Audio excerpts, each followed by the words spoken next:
Okay, welcome back to KenSmithFishing.com. If this is the first of the map tips you found, there are a bunch of them. They're on KenSmithFishing.com.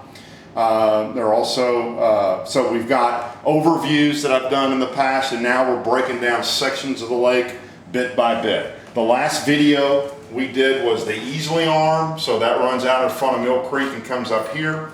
Now we're going to come around the corner, which the corner in this case is Needmore Point, and we're going to talk about Buck Bay, and then we're also going to go on up here and we're going to talk just a little bit about Ash Bayou. So I'm going to zoom it in.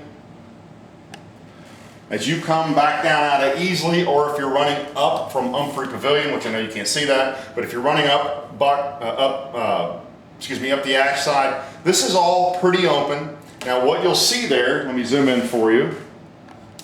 Those little icons right there are timber icons. There is timber out there. It's scattered, it's random. There's some big stuff out there. You're gonna see pretty much everybody running that. I think it's just seat of the pants. There's really not a boat lane. I've got a trail I run through there, but there is some scattered timber out there. You can run all this though, pretty much until there's a hard timber line back here. Now you're gonna see guys run all the way to the back of Buck. I'm not comfortable doing it. I've never gotten a trail in there that I got real comfortable. Sorry, let me back out or go up for you a little bit. So that's Buck Bay right there. You'll see guys run back here into all these creeks and fish them. When I hit this hard timber line, I'm idling. And that's still probably, I'm guessing, but probably a mile or more back there to the back. Actually, it's more than that from the timber line. So let me give you a couple of waypoints. One's gonna be over here, one's gonna be over here. You can just draw a line between them.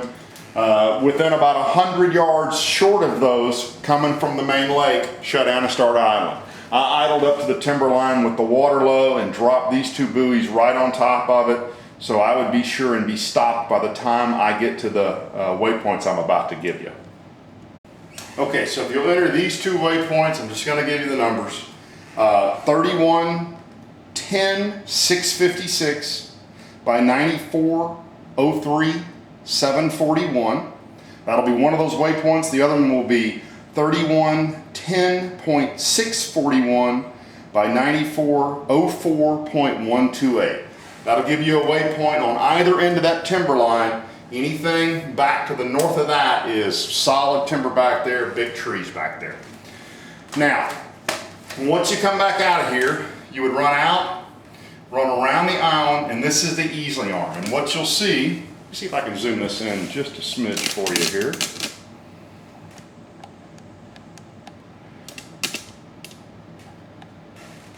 I'm sorry, I misspoke. So once you run out of here, you're gonna come around the island. This is gonna be the ash arm. And you'll see the timber starts, this map has it pretty well.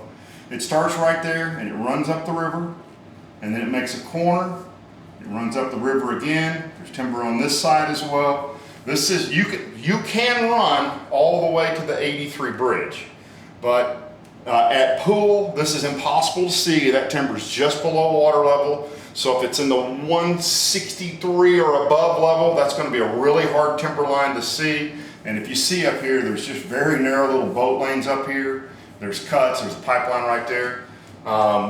Once you get up here, it's just very dangerous running. So anything above probably St. Augustine Park, which is right here, anything above that is just really hazardous stuff. You really better have a good idea of what you're doing up there if you want to go up and poke around in the ash arm. All right, we're going to stop this video here.